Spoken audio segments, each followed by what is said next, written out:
podcast from the Vanderbilt Sports and Society Initiative. I'm Andrew Maraniss, and today my good friend Dave Sheinin is our guest. Dave is a Vanderbilt alum of class of 1993, One, one. one. Yeah, I went the wrong way. Yeah. 91, and was a mentor of mine at the student newspaper, The Hustler. He's been one of the country's top sports writers for decades now with the Washington Post, living in Baltimore. Dave, you're the first guest to join us from a piano. You're the first podcast host I've ever conversed with from a piano, so we have that in common. Yeah, we're making history. I like your hat today. I like this, the throwing up the VU sign there. All right, but you're a professional journalist, but you're also a professional musician, and your two loves came together in a package that you did for the Post recently on the 10 best sports themes of all time. And I just, when I saw it, I thought there could not be a more perfect project for Dave Sheinin to work on. Did it feel that way to you? It kind of did. It's funny. I've been at the Post 26 and a half years and never had reason to do anything at the piano before. Like it's almost like, why didn't I think of something like this earlier? But it was just a matter of they came to me with this idea.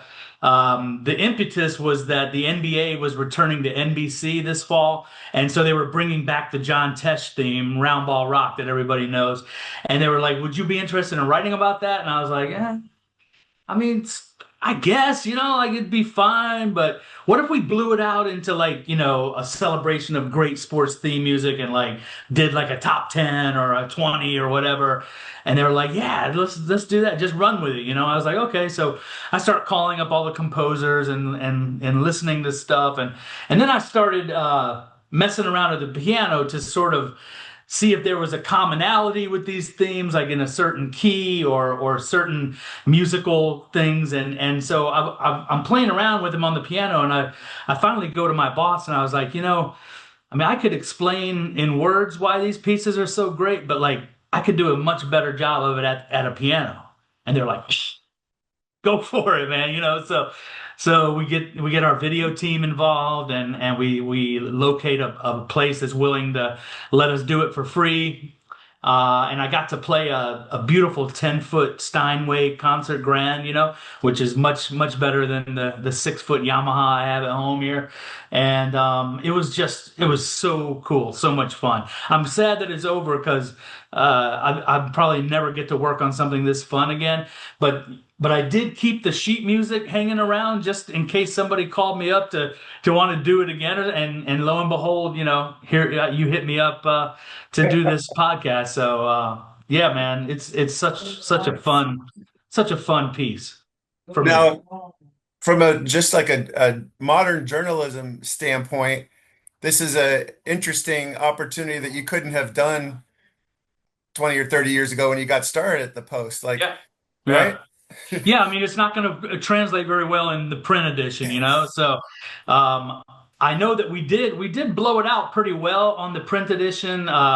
It started as the display on the front of the sports section, and then jumped inside to two open pages, and they ran a QR code in the print edition so that people at home who are still reading the print edition could at least get their smartphone and hit the QR code and be taken to the online product where they advertise, watch Dave Shine and play the pieces on How many online. people that read the print edition know how to use a QR code? That's a great question, and I don't know the I'm answer to thinking about that. my parents. Yeah, yeah. The metrics on that are probably not real solid, But but I mean, it was so much fun to read the story and be able to click on a video of you in that beautiful venue. Where was that? At Johns Hopkins, where you're sitting at yeah, the their piano? their music school is called the Peabody Institute. Yeah, and it's right here in Baltimore. And yeah, they were gracious. I didn't get the big room. They have a really big concert hall. I got like a smaller theater type of room, but it was great. The acoustics were great. It looked good. I mean, no complaints. So before we get into the songs, speaking of music schools, you studied at the Blair School here at Vanderbilt, Yeah, right? yeah, yeah. What was your major? Uh, well, I was a voice major, opera, so I sang in the opera for a couple of years and stuff like that. It's funny, I actually consulted with my composition teacher, who's still there at Blair, Dr. Michael Rose. Yes. My favorite teacher I've ever had at any level, anywhere. And I stayed in touch with him. We've become good friends over the years. And I did tell him I was working on this and if he had any thoughts on, and he's not a big sports person. He knew the John Williams Olympic piece, of course. Mhm. He guided me a little bit through some of the theory questions and stuff that's going on. So, yeah, I still have that connection with him at the Blair School. And then I think about a couple previous connections, at least that I'm aware of, between your love of music and your sports writing career. A famous episode at the Heisman Trophy ceremony one year, and then Yeah. you've covered multiple Olympics, and I think some singing or music has popped up there a few times, right? Well, yeah, I mean, yeah, the Heisman thing was a lot of fun. I was covering the Gators in '95 when Danny Werfel won the Heisman, and absolutely burst into the private room at the downtown athletic club where he and his family were enjoying the aftermath of the ceremony with a bunch of sports writers, and we burst in and I sang Danny Boy to him with the Heisman Trophy sitting right there next to him, and he was just beaming. It was one of my favorite memories. But yeah, in terms of playing the piano, I'm very well known in sports writer circles for essentially beating up lobby pianos in every Marriott in North America and some in Asia, Europe, wherever there's an Olympics. But certainly during my baseball years, that was something I was very well known for. So, Dave, because of the some sound issues, we're not going to have you play the songs, even though you're sitting at the piano. But we'll link because you can't talk about this discussion and then not hear the songs. But we'll include a link to your article and a link to a kind of a mashup of the hits. But John Tesh, famous modern composer, did the NBC basketball song. What are the origin stories of this Roundball Rock? How did he come up with it? His was amazing. That one has an amazing origin story. So the deal is he was in France in the hills of France in the back country covering the Tour de France for NBC. But he's also a composer in addition to a TV personality. So he's always writing songs and composing and stuff. He's classically trained. So he got word that NBC was looking for a theme for their upcoming basketball franchise. They had just gotten the rights to the NBA and they were going to start.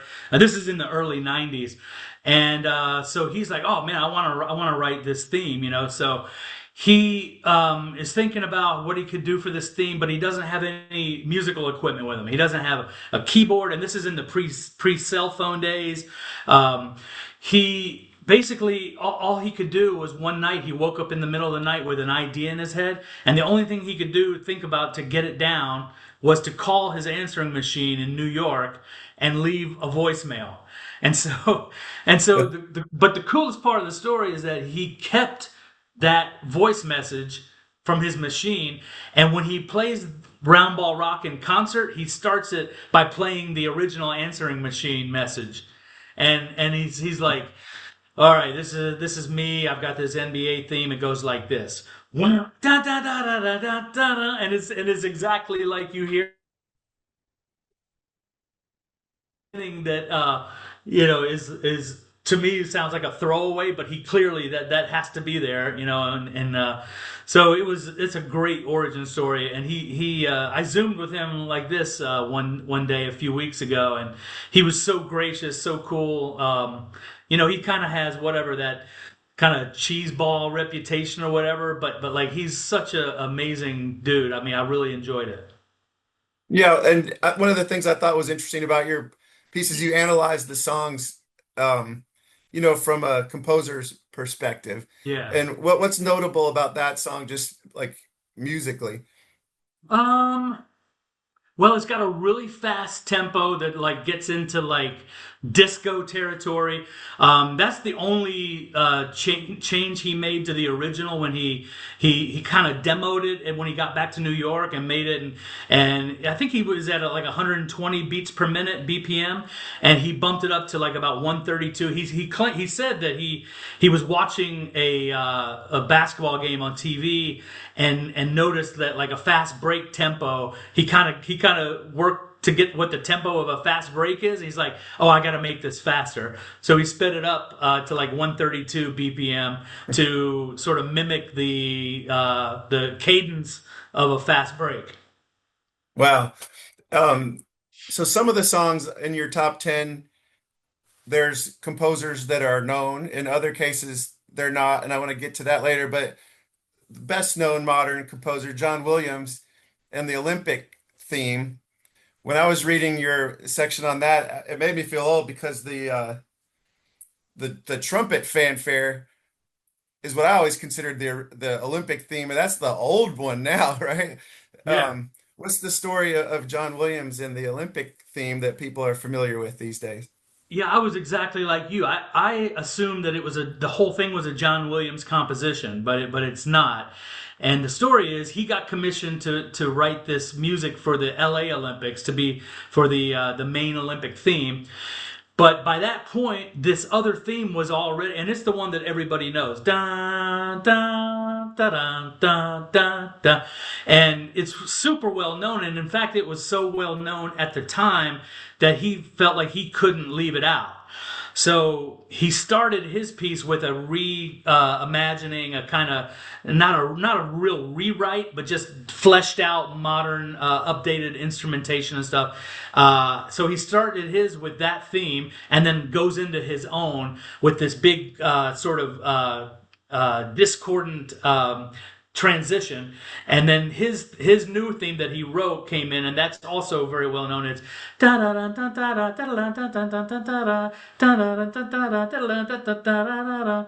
So that was his theme, and he kind of did them, mashed it together, and made this amazing piece. And his his part is brilliant and probably is not as well known still as the original. And I should say that the original Bugler's Dream was written by a Frenchman named Leo Arnaud. And yeah, and it was probably written in the 50s or 60s or something like that. And so, it's an amazing, amazing piece, but it wouldn't be half as good without the original Bugler's Dream by Leo Arnaud. Yeah. What did you learn from these composers, Tesh and Williams and others, or learning about them? Like writing a theme for TV for sports, like is that meaningful to them? Is that kind of like that's not real music? Like, I mean, how did they feel about this opportunity? Obviously, these are songs that become known by tens of millions, hundreds of millions of people. Yeah. Well, I mean, they think of it as absolutely 100% real composition. Like, Yeah. um, I only played in the videos we did, and really what you're familiar with in your head is really only the first 10 seconds or so. You have to get that theme, the big hook out there right away. Think about like the Monday Night Football theme. Dun dun dun dun. You can't like kind of work your way into the hook. The hook has to come right away to sort of grab the viewer and signal, okay, it's time for football or it's time for basketball or whatever. So but what ends up happening is they write 2-minute versions with intricate, elaborate, beautiful B sections that generally, when you hear it on TV, the announcers are speaking over it. So the big theme comes out first, and then the announcers come in, and underneath the announcers is this, really intricate B theme that's playing behind it. So it's a real composition, and some of these dudes were already famous. Some of them were commercial jingle writers. The guy who wrote the SEC on CBS theme Mhm. was a very successful commercial jingle writer who wrote the "Every Kiss Begins with K" that theme, and he did some others that you would recognize. And so Yeah, I mean, but the other thing that stood out to me in putting this all together was how much thought goes into what sport you're writing about, and I feel like in some ways I approach things the same way as a writer, like especially on a game story. I write differently about football than I do about baseball. Just because of the nature of the sport, the violence of football versus the pastoral whatever of baseball, and these composers do the same thing. And so like the John Tesh piece that we talked about, it sounds like basketball. It's fast paced and a little jazzy but like football themes are almost all minor key and menacing and aggressive and scary because it's football. And so that really came across. All of the major NFL themes that are on TV right now, with the exception of Monday Night Football, are all minor key. Heavy Action is the name of the piece that's the Monday Night Football theme, and it's major key, but it has certain things that make it sound almost minor. And so I won't get too deep into the music theory going on here, but like that, it all makes a lot of sense to me as a musician. Now, the Monday Night Football theme, isn't that an example of a song, correct me if I'm wrong, that came basically from like a royalty-free library type of source? Yeah, not royalty free, but a music library that anybody could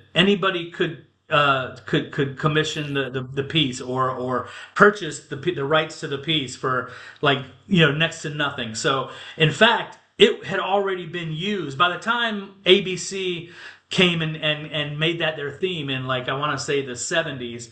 Had already been used on a BBC show in England called The Superstars. That if you remember, you remember the Superstars shows where they had athletes doing like decathlon type of events Yes. against each other and stuff. So there was a version of that in England and the Superstars, and they used that theme that we know now as Monday Night Football for their show, and that ran for a few years. So if you played that song in England to somebody our age, they'd be like, "Oh, that's the theme to the Superstars on BBC."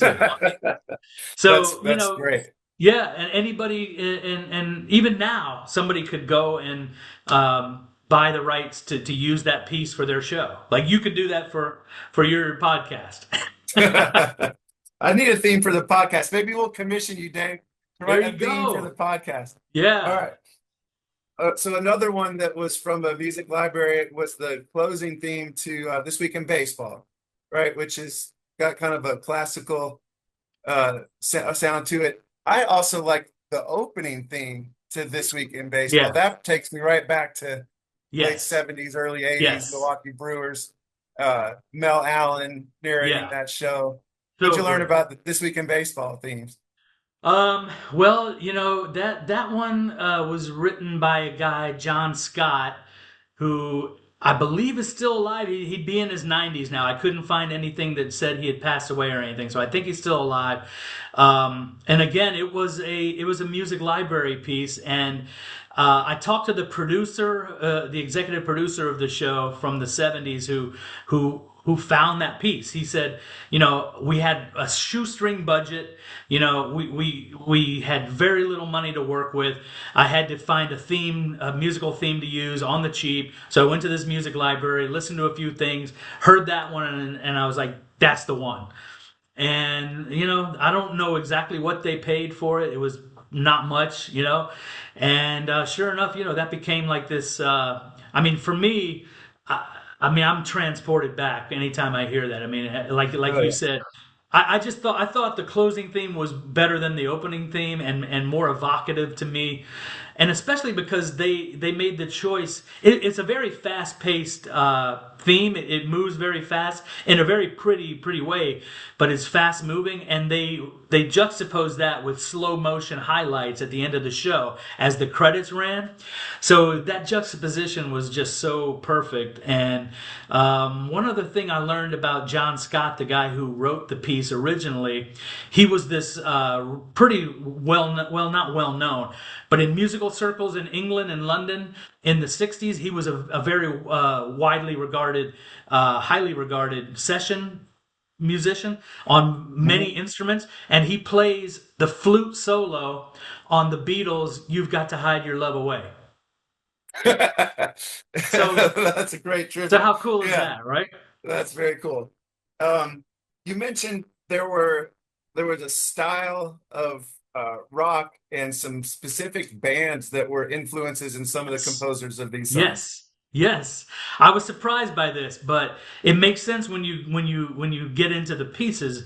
I want to say like maybe at least three of the composers mention prog rock as a big and prog rock was this thing that grew out of the 70s. It's short for progressive rock. So it's very orchestrated. It's sort of a mishmash of orchestral music and rock music, but like so like the bands that were big in the prog rock movement were bands like Yes, Emerson, Lake and Palmer. It was very progressive in a musical sense that they went to chord progressions and orchestrations that nobody else was doing in rock music. But it makes a lot of sense because when you think about some of these themes, they have a classical veneer to them, a lot of them, and they're played by brass and strings and percussion but they're underpinned by a sort of rock instrumentation and a backbeat that comes straight out of rock and roll. So it makes a lot of sense that these composers who are doing these pieces are influenced by prog rock, which kind of brought together those aesthetics in the first place. Really interesting. All right, so like some of what makes a song classic is just the memories you associate with it, Yeah, and there's I guess another side to it's like it's actually a good song. yeah, But those two things probably need to come together for it to be memorable. yeah, You included one that's the Amazon Prime Thursday Night yeah, Football theme yeah. that I don't actually remember ever hearing. Maybe I'm not watching the beginning of those games, but so in my mind, it's not a classic yet. But you really admired the composer and the Yeah. song itself. Yeah. Yeah, that's exactly right. You know, I listened to million pieces before I sort of settled on 10. And we did decide that we needed to just limit this to 10. 20 was too many, whatever, it's also too many to learn on the piano. So, I mean, I can only do what I can. I'm not a miracle worker, but yeah, that one, the first time I heard it, I was like, wow, that is great. And the backstory to it was fascinating too, and that made me like it even more. It's by a female composer, the only female on that we included on this list, and she's Turkish American. She had never even seen football, American football. She thought of football as soccer, and so but she entered this blind competition where everybody submits their pieces and they don't know, the panel doesn't know anything about the backgrounds of the composers, so she won it on her own merits. Like they didn't know that she was female or Turkish or any or had never seen football. They just loved the piece, and I did too immediately. And so it made sense to me because look, I picked these pieces myself. I didn't. This wasn't a democratic process. I didn't poll a lot of people. I didn't go to my fellow staff writers and like take a survey. This was my picks, and they skew towards my generation. This week in baseball, that hasn't been on the air in 20 plus years, but I loved it. And Yeah. so I wanted that one on my list. And so, with this one, I just was like, I think it's great to have something that's modern and written in the last couple of years as opposed to 50 years ago. And it holds its own. I will stand by that 1,000,000%. That piece holds its own against the others.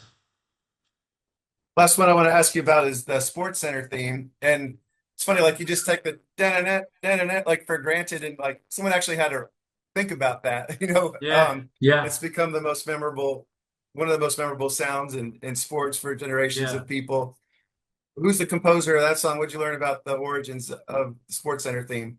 He had such a cool, great conversation with John Colby, who wrote that theme for ESPN. He was ESPN's musical director. Again, probably a job we didn't know existed, right? But in Right. the early days of ESPN, he was on staff and wrote all of their things. If you remember, like the early days of ESPN, they had all sorts of crazy sport. I remember Australian rules football, and they had to fill 24 hours a day of sports programming, and they didn't have all the big contracts back then, so they were filling airtime with whatever they could get their hands on. And he would write the themes for all of it, and he said he was doing like 30 themes a year, that kind of thing. So they came to him with this. They wanted to rebrand their flagship news program, which of course is Sports Center. And for this rebrand, they wanted some fresh music for it.